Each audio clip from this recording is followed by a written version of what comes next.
El hielo golpeó mi espalda con la fuerza de un latigazo. El frío extremo me cortó la respiración al instante, paralizando mis pulmones. 500 personas guardaron un silencio sepulcral bajo las inmensas lámparas de cristal de Bohemia. La crema espesa, dulce y helada resbalaba por la tela barata de mi uniforme empapado, goteando pesadamente sobre el inmaculado suelo de mármol andaluz. Debajo de mí, protegido por mi cuerpo, el hombre más poderoso de España temblaba en su silla de ruedas. Cientos de teléfonos móviles, sostenidos por manos adornadas con anillos de diamantes, grababan la escena con sus pequeñas luces rojas parpadeando en la penumbra.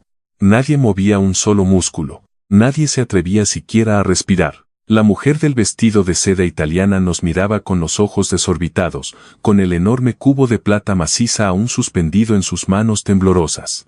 Así fue como el mundo entero descubrió la verdad que se escondía detrás de los muros de aquella mansión. El despertador siempre sonaba exactamente a las 5 de la mañana en mi pequeño piso del barrio de Vallecas. Era un sonido áspero, metálico y cruel, que cortaba sin piedad el silencio de la madrugada madrileña. Me levantaba muy despacio, calculando cada movimiento en la oscuridad para no hacer crujir los muelles del viejo colchón. No quería despertar a mi hijo. Hugo tenía 7 años y un corazón que latía a su propio ritmo, un ritmo frágil y asustadizo que requería atención constante. Su condición médica exigía unas medicinas que costaban más de lo que yo ganaba en un mes entero fregando suelos. Su padre nos había abandonado hacía 3 años, justo en la sala de espera del hospital infantil. Hizo las maletas el mismo día que el cardiólogo nos entregó el diagnóstico definitivo impreso en un papel blanco. Dijo que no podía soportar la presión, que la idea de un hijo enfermo era una carga demasiado pesada para su juventud.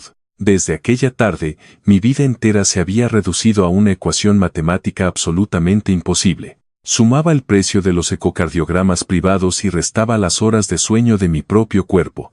Me ponía el abrigo gastado, le daba un beso muy suave en la frente a mi niño dormido y salía a la calle oscura. El aire de Vallecas a esas horas de la madrugada olía a asfalto frío, a humedad y a café de máquina expendedora. Caminaba con paso rápido hasta la estación de metro de la línea 1, rodeada de otras sombras silenciosas. Éramos el ejército invisible que se dirigía hacia el norte para limpiar, construir o servir a la otra mitad de la ciudad.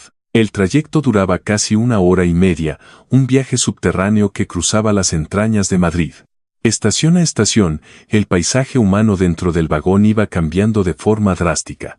Los abrigos raídos y las botas de trabajo daban paso a los trajes a medida, los maletines de cuero y los perfumes caros. El ruido y las conversaciones en voz alta del sur se desvanecían lentamente en el silencio absoluto y educado del norte. Mi destino final era La Moraleja, una de las urbanizaciones más exclusivas, ricas y blindadas de toda Europa. Allí, detrás de unos inmensos muros de piedra natural y docenas de cámaras de seguridad, se alzaba la finca de la familia.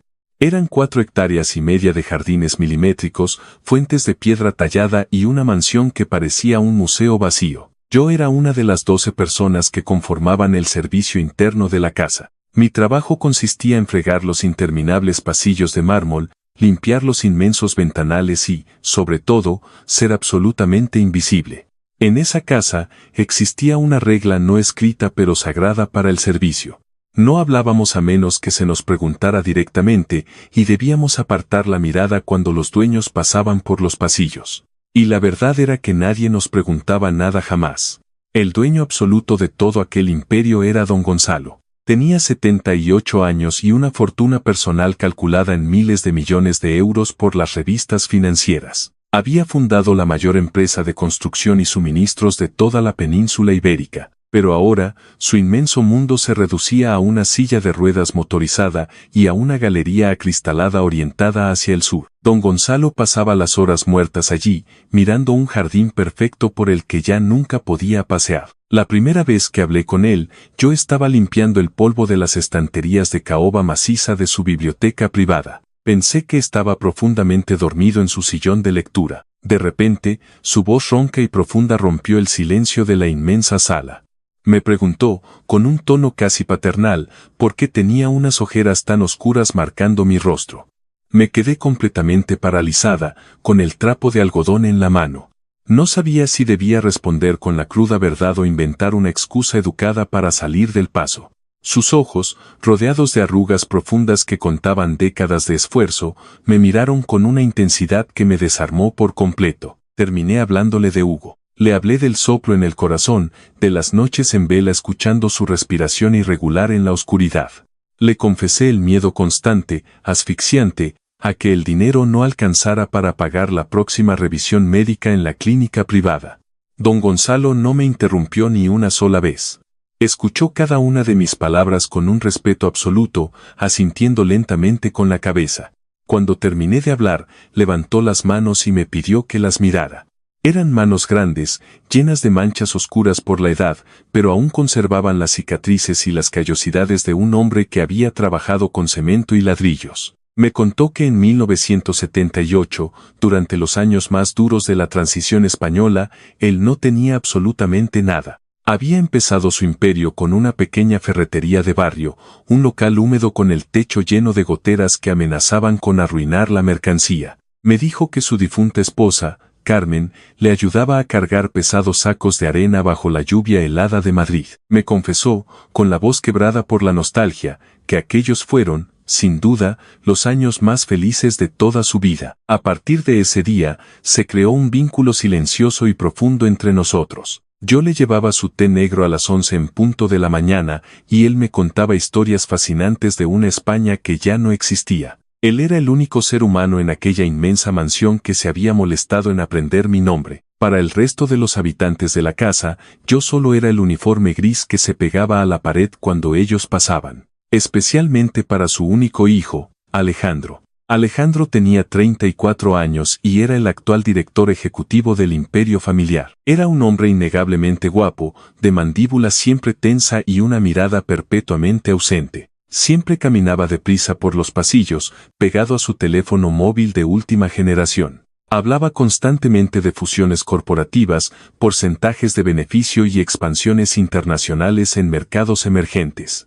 No era un hombre cruel por naturaleza, pero estaba completamente ciego a la realidad que le rodeaba. Había sido devorado lentamente por el éxito corporativo y las exigencias de su cargo. Pasaba por delante de su padre sin detenerse apenas un segundo. Lanzaba un saludo apresurado que sonaba mucho más a obligación de agenda que a cariño filial. Pero el verdadero huracán de aquella casa, la fuerza destructiva que nos aterrorizaba a todos, tenía nombre de mujer. Se llamaba Cayetana. Era la prometida de Alejandro y la futura señora de la casa. Cayetana tenía 30 años y pertenecía a una familia aristocrática del elitista barrio de Salamanca. Su familia había perdido gran parte de su dinero en malas inversiones, pero no había perdido ni una gota de su arrogancia histórica. Era una mujer espectacularmente hermosa, siempre vestida con prendas de seda, lino puro y joyas discretas pero carísimas. También era una conocida creadora de contenido, con más de 400.000 seguidores en sus redes sociales.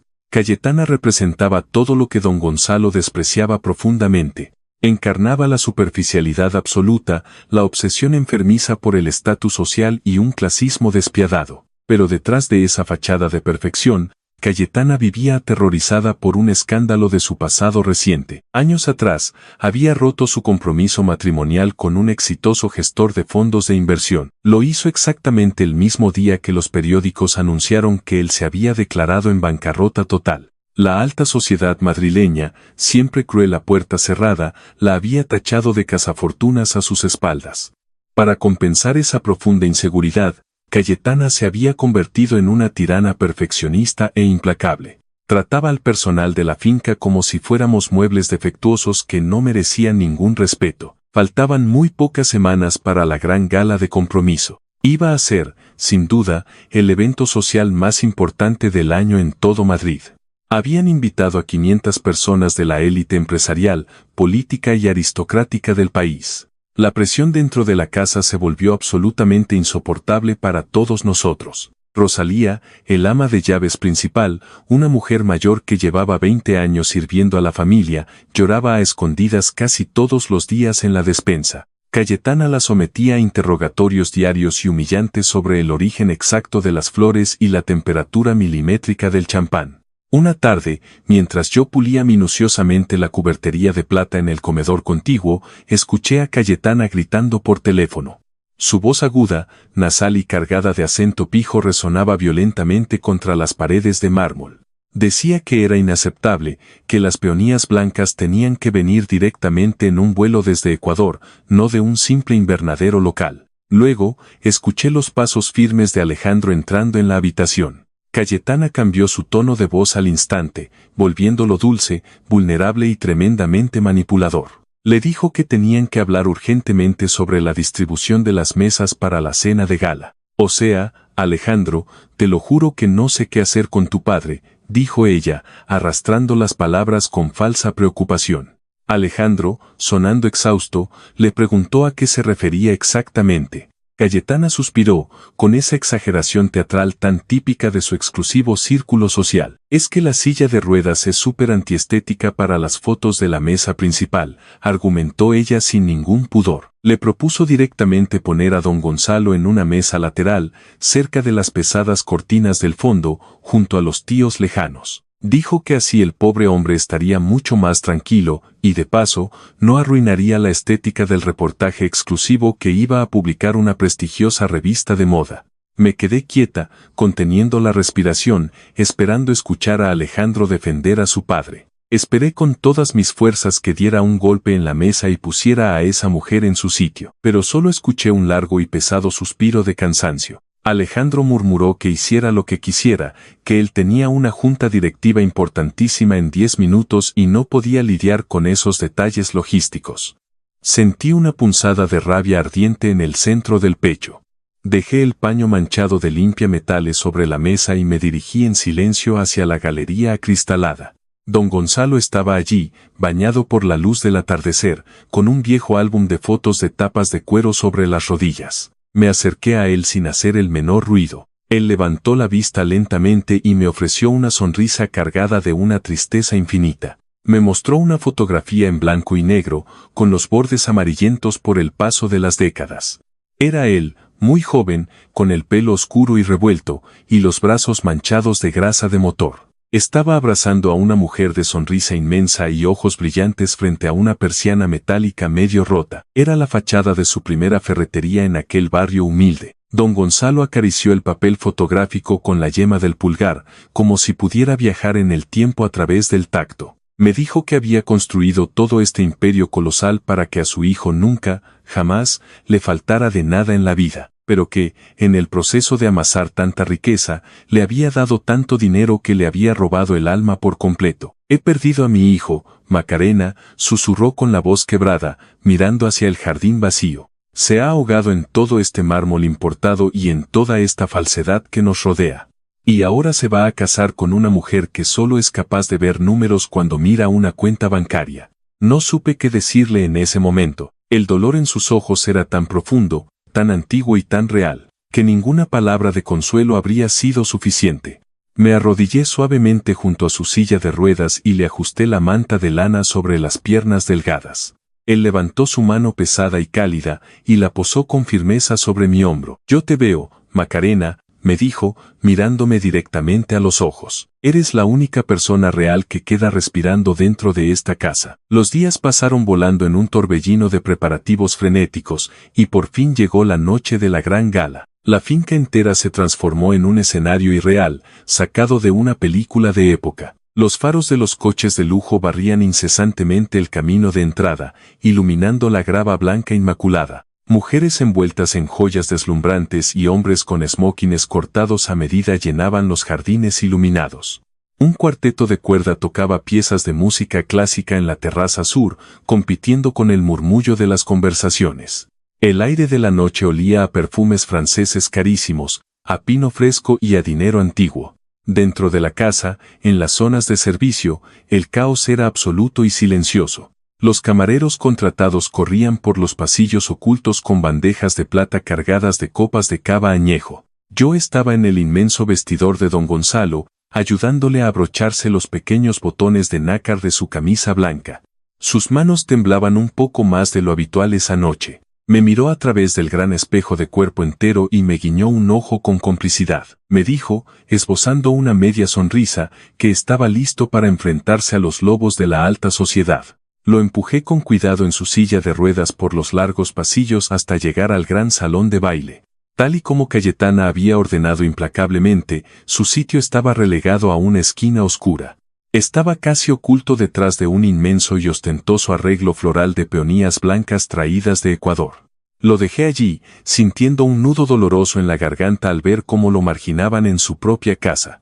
La cena transcurrió entre risas falsas, el tintineo constante de los cristales finos y el murmullo de los negocios cerrándose entre plato y plato. Cayetana estaba absolutamente radiante, en su elemento natural. Se movía por la inmensa sala como una reina coronada, posando estratégicamente para los fotógrafos de la revista. Se aseguraba constantemente de que su perfil bueno quedara registrado en cada cámara que la apuntaba. Alejandro la miraba desde la mesa principal con una mezcla extraña de admiración superficial y un agotamiento profundo. Llegó el momento esperado de los brindis oficiales. Alejandro se puso en pie, golpeó suavemente su copa de cristal con un tenedor de plata, y el salón entero guardó silencio al instante. Su discurso fue técnicamente perfecto, demasiado perfecto, ensayado y frío. Habló de sinergias empresariales, de futuros brillantes para ambas familias y de la unión estratégica de dos grandes apellidos de Madrid. Sonaba exactamente igual que cuando presentaba los resultados financieros trimestrales ante su junta de accionistas. No había ni una sola gota de emoción real, ni de amor verdadero, en ninguna de sus palabras. Cuando Alejandro estaba a punto de levantar su copa para proponer el brindis final, escuché la voz ronca de don Gonzalo. «Llévame a la mesa principal, niña», me ordenó en un susurro firme. Miré hacia abajo, sorprendida. Don Gonzalo me estaba mirando con una determinación feroz que no le había visto nunca. Tragué saliva, agarré las empuñaduras de goma de la silla de ruedas con fuerza, y lo empujé hacia el centro del salón iluminado. El ruido de las ruedas de goma avanzando sobre el mármol pulido atrajo de inmediato las miradas de los invitados más cercanos. Cayetana se tensó de inmediato en su silla. Su sonrisa perfecta, ensayada frente al espejo, se congeló en su rostro como una máscara de cera. Alejandro se detuvo en medio de una frase, visiblemente sorprendido al ver a su padre avanzar hacia el centro de atención. Detuve la silla justo al lado de la mesa principal, a la vista directa de los 500 invitados más influyentes del país. Don Gonzalo levantó una mano y pidió un micrófono. Un camarero joven, temblando de los nervios, se acercó corriendo y se lo entregó. El leve acople del sonido en los altavoces hizo que varios invitados hicieran una mueca de desagrado. Don Gonzalo miró a la multitud en silencio durante unos segundos interminables. No vio a los banqueros, ni a los políticos corruptos, ni a los aristócratas arruinados. Miró directa y exclusivamente a los ojos de su hijo. Dijo, con voz pausada, que había escuchado muchas palabras bonitas y vacías esa noche. Palabras sobre el éxito financiero, sobre alianzas estratégicas y sobre el futuro del imperio. Pero dijo que nadie, absolutamente nadie, había hablado de lo único que realmente importaba cuando las luces de la fiesta se apagaban. Habló de Carmen, su difunta esposa. Contó cómo, en su primer aniversario de bodas, no tenía ni 100 pesetas en el bolsillo para comprarle un triste ramo de rosas. Contó cómo salió a caminar por un descampado lleno de barro en Vallecas y le recogió un puñado de dientes de león silvestres. Dijo que Carmen lloró de alegría al recibirlos, porque sabía que aquellas malas hierbas estaban llenas de un amor incondicional, un amor puro que no se podía comprar con todo el oro del mundo en ninguna joyería de la calle Serrano. El silencio en el inmenso salón era ahora absoluto, denso y cargado de tensión. Don Gonzalo levantó un poco más la voz, y su tono se volvió más duro, más afilado, cortando el aire como un cuchillo. Dijo que el amor verdadero no cuesta 1 millón de euros en una cuenta en Suiza. Dijo que el amor verdadero es tener el valor de quedarse cuando no hay absolutamente nada. Cuando el barco se hunde y el agua te llega al cuello. Cuando las cuentas bancarias están vacías y el mundo entero te da la espalda por fracasado. Dijo que cualquier otra cosa que no fuera eso, no era amor, sino una simple y vulgar transacción comercial. Y terminó diciendo que él no había construido su vida rompiéndose la espalda cargando sacos para que su legado se convirtiera en un escaparate vacío y sin alma. Las palabras flotaron en el aire del salón, pesadas, honestas y cargadas de una verdad incómoda. Pero para la mente de Cayetana, aquellas palabras no fueron una lección de vida de un anciano sabio. Fueron percibidas como un ataque directo y calculado.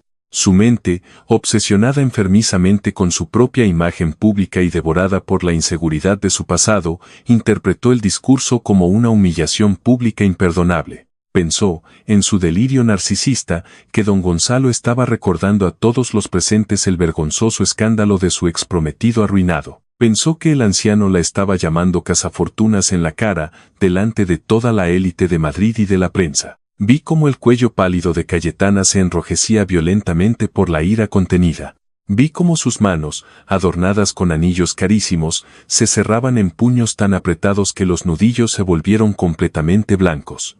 La fachada de niña bien, educada en los mejores colegios del barrio de Salamanca, se derrumbó por completo en cuestión de segundos. El pánico narcisista y la rabia ciega se apoderaron de ella. Se puso en pie de un salto brusco, tirando su pesada silla hacia atrás con un estruendo que resonó en toda la sala.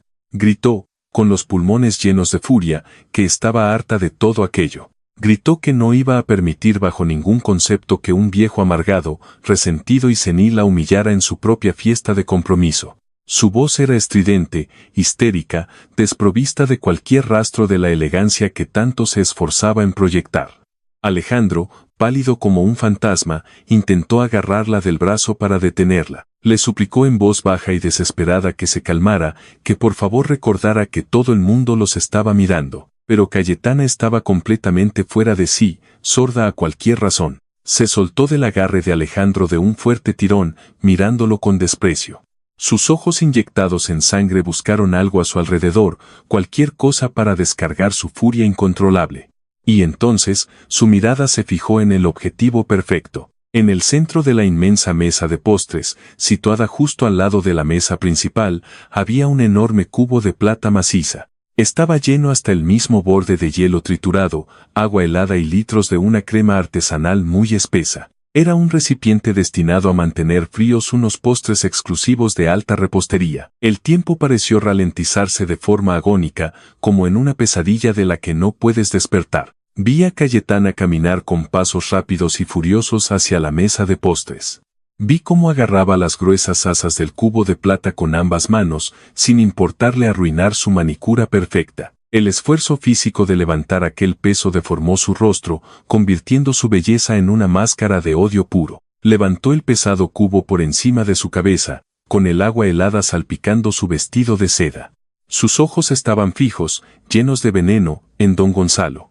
El anciano la miraba desde su silla de ruedas sin mover un solo músculo, manteniendo una calma absoluta y digna. Cayetana dio un paso firme al frente y volcó el cubo con todas sus fuerzas hacia él. Mi cuerpo reaccionó y se movió mucho antes de que mi cerebro pudiera formular un pensamiento lógico. No pensé en las estrictas reglas de mi trabajo. No pensé en las facturas médicas atrasadas de Hugo que me esperaban en casa. No pensé en las terribles consecuencias que aquel acto tendría para mi futuro. Solo vi a un anciano frágil, al único hombre que me había tratado con respeto, a punto de ser humillado y agredido brutalmente. Me lancé hacia adelante con todas las fuerzas que me daban mis piernas cansadas. Me interpuse en el aire entre la silla de ruedas y la cascada blanca y helada. El hielo golpeó mi espalda con una violencia que me hizo soltar un gemido sordo. El frío extremo me cortó la respiración al instante, como si me hubieran clavado 1000 agujas en la piel. La crema espesa y helada resbalaba por mi uniforme empapado, empapando mi ropa interior y goteando sobre el suelo de mármol. El impacto de los pesados cubitos de hielo me dejó moretones instantáneos en los hombros y el cuello. Me encorvé sobre don Gonzalo, agarrándome a los reposabrazos de su silla, cubriéndolo por completo con mi cuerpo. Me convertí en un escudo humano contra la furia de la alta sociedad. El sonido del agua, el hielo y la crema cayendo al suelo resonó como un trueno ensordecedor en el salón. Y luego, llegó el silencio. Un silencio sepulcral, denso, asfixiante, que pesaba toneladas. 500 personas contuvieron el aliento exactamente al mismo tiempo. Me quedé allí agachada, temblando violentamente por el frío extremo que me calaba los huesos.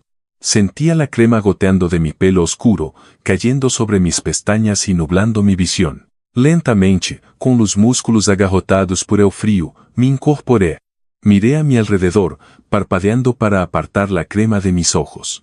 Decenas de luces rojas parpadeaban en la oscuridad del elegante salón. Cientos de teléfonos móviles estaban grabando la escena, inmortalizando el desastre desde todos los ángulos posibles. Nadie movía un músculo para ayudar. Cayetana seguía de pie, con el pesado cubo de plata vacío aún en las manos, suspendido en el aire. Su pecho subía y bajaba rápidamente, agitado por la respiración entrecortada.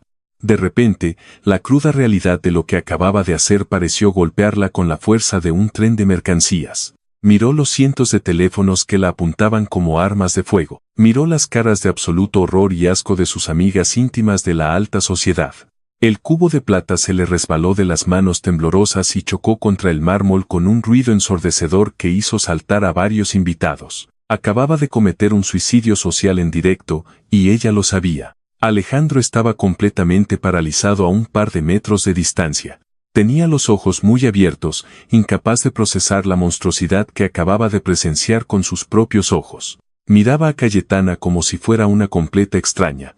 La miraba como si un demonio despiadado hubiera tomado posesión del cuerpo de la mujer con la que iba a casarse en un mes. Ignoré a todo el mundo a mi alrededor. Ignoré el frío insoportable que me hacía castañar los dientes. Saqué un paño limpio y seco del bolsillo interior de mi delantal empapado. Me arrodillé frente a don Gonzalo, ignorando el charco de agua helada en el que me estaba metiendo. Unas pocas gotas de agua habían logrado salpicar su mejilla arrugada. Se las limpié con una suavidad infinita, con el mismo cuidado con el que secaba las lágrimas de mi hijo. Tranquilo, don Gonzalo, le susurré con voz firme a pesar de los temblores. Ya pasó todo. No pasa nada, estoy aquí. El anciano me miró fijamente. Sus ojos brillaban intensamente con lágrimas no derramadas, pero su mandíbula estaba firme y orgullosa. Levantó la vista por encima de mi hombro, buscando a su hijo. Alejandro dio un paso tembloroso hacia nosotros, pisando el hielo derretido. Papá, balbuceó Alejandro, con la voz rota y despojada de toda su autoridad corporativa. Don Gonzalo levantó una mano con autoridad, deteniéndolo en seco. Estoy bien, dijo el patriarca. Su voz resonó clara, profunda y potente en el salón absolutamente silencioso. Estoy bien porque esta mujer, a la que tú ni siquiera te dignas a mirar cuando pasas por el pasillo, se ha puesto entre ese cubo y yo. Don Gonzalo señaló con un dedo acusador a Cayetana. Ella ahora lloraba histéricamente, intentando taparse la cara con las manos para huir de las cámaras. ¿Y tú?, le preguntó el anciano a su hijo, con una mezcla de decepción y lástima. Tú ibas a casarte con el monstruo que lo sostenía. Vi cómo algo fundamental se rompía dentro del pecho de Alejandro. El espeso velo de ceguera corporativa, la anestesia de los años de superficialidad, todo se hizo añicos en ese preciso instante. Cayó de rodillas frente a nosotros, sin importarle en absoluto manchar su carísimo esmoquín a medida con la crema y el agua helada del suelo. Me miró directamente a los ojos. Por primera vez en los 2 largos años que llevaba trabajando en aquella casa, Alejandro me vio de verdad. Vio mi uniforme barato y arruinado. Vio mi temblor incontrolable por el frío. Vio mi dignidad intacta. Perdóname, susurró Alejandro, con lágrimas asomando a sus ojos. Perdóname, por favor, te lo ruego. Esa misma noche, recogí mis pocas pertenencias de la taquilla del personal. Rosalía, aún en estado de shock, me dio un abrigo seco de su propiedad y me abrazó llorando desconsoladamente. Tomé el último tren de la línea 1 de vuelta hacia el sur, hacia Vallecas. Llegué a mi pequeño piso de madrugada, exhausta, con el cuerpo dolorido y el alma completamente vacía. Me metí en la cama junto a Hugo, abrazándolo con fuerza. Me quedé escuchando el latido irregular de su pequeño corazón en la oscuridad. Me pasé la noche preguntándome, con lágrimas de angustia, cómo iba a pagar el alquiler y las medicinas el mes siguiente, ahora que seguramente me despedirían por el escándalo. Pero el mundo entero había cambiado drásticamente mientras yo intentaba dormir. A la mañana siguiente, mi teléfono móvil, viejo y con la pantalla rota, empezó a vibrar sin control sobre la mesita de noche. Eran cientos de mensajes, llamadas perdidas y notificaciones de redes sociales. El vídeo del incidente, grabado desde múltiples ángulos, se había filtrado a internet de madrugada. En menos de 12 horas, acumulaba más de 20 millones de visualizaciones en todo el mundo. Las redes sociales ardían de indignación y asombro. Los telediarios nacionales abrían sus emisiones matinales con las imágenes pixeladas de mi espalda recibiendo el impacto del hielo. Los presentadores de noticias me llamaban la heroína de la moraleja. El país entero había sido testigo de la crueldad clasista de Cayetana y del salto instintivo de una madre trabajadora para proteger a un anciano indefenso. Las consecuencias fueron inmediatas, brutales y devastadoras para la antagonista. Las marcas de lujo internacionales cancelaron todos los contratos de patrocinio de Cayetana antes del mediodía. Su agencia de representación emitió un frío comunicado de prensa desvinculándose de ella por completo. Fue exiliada socialmente de Madrid de la noche a la mañana. Nadie en el elitista barrio de Salamanca quería ser visto tomando un café con la mujer que había intentado humillar públicamente al patriarca más respetado del país. Alejandro canceló la boda esa misma madrugada, sin contemplaciones. Hizo que el equipo de seguridad privada escoltara a Cayetana fuera de la finca de inmediato. No le permitieron llevarse absolutamente nada más que la ropa manchada que llevaba puesta. A las 12 en punto del mediodía, llamaron a la puerta de mi pequeño piso en Vallecas. Abrí con mucha cautela, temiendo que fueran periodistas buscando una exclusiva. Pero allí estaba Alejandro. Llevaba un traje oscuro, pero sin corbata, y con el primer botón de la camisa desabrochado. Tenía los ojos rojos y unas profundas ojeras que delataban que no había dormido ni un minuto. No venía con la arrogancia del director ejecutivo de un imperio multinacional. Venía con la humildad de un hijo profundamente arrepentido. Me pidió permiso para entrar con una voz suave y respetuosa. Se sentó en el viejo y desgastado sofá de mi salón. Se quedó mirando en silencio los juguetes baratos de Hugo esparcidos por el suelo y las facturas médicas apiladas sobre la mesa del comedor. Me pidió perdón de nuevo. Fue un perdón largo, profundo, sincero y sin excusas. Me dijo que había estado ciego durante demasiados años, que había olvidado por completo de dónde venía su familia y el sudor que había costado construir su vida, que había permitido, por pura comodidad, que la vanidad y la superficialidad envenenaran su casa. Luego, abrió su maletín y sacó una gruesa carpeta de cuero negro. Me dijo que su padre y él habían pasado toda la noche hablando y habían tomado una decisión irrevocable. Iban a crear una fundación benéfica a nivel nacional, financiada íntegramente por su patrimonio personal. Una fundación dedicada exclusivamente a financiar tratamientos médicos de alto coste para niños de familias sin recursos económicos. Se llamaría el Fondo Resiliencia.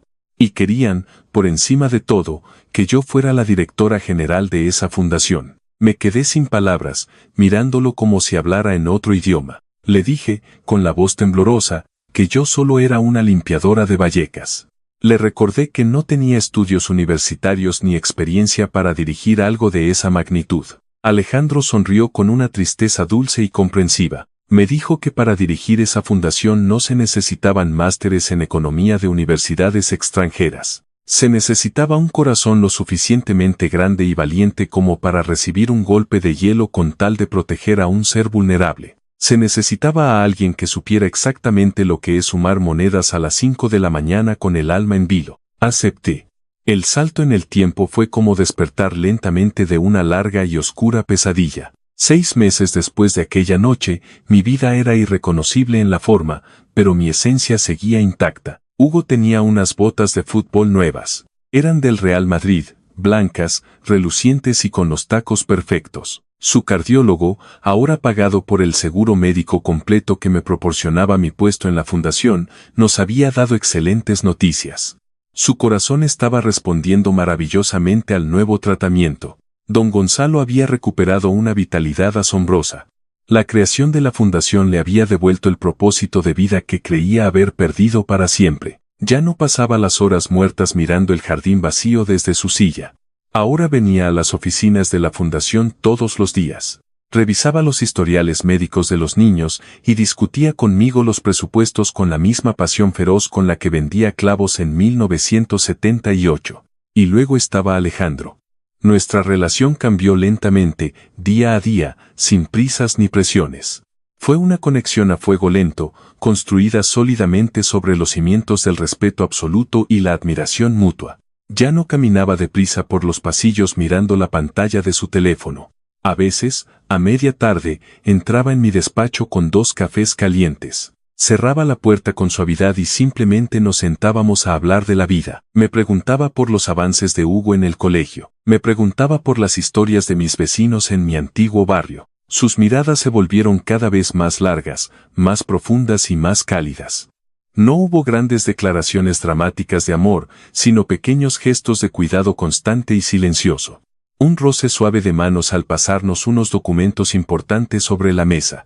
Una sonrisa cómplice y compartida cuando don Gonzalo contaba la misma anécdota de su juventud por 10ª vez en la semana. Alejandro estaba aprendiendo, paso a paso, a amar de verdad, muy lejos del frío mármol y de las apariencias vacías. La historia culminó en la cena del primer aniversario de la fundación. Esta vez, no había peonías importadas de Ecuador ni cava añejo para impresionar a extraños que no nos importaban. Era una cena íntima, cálida y llena de luz.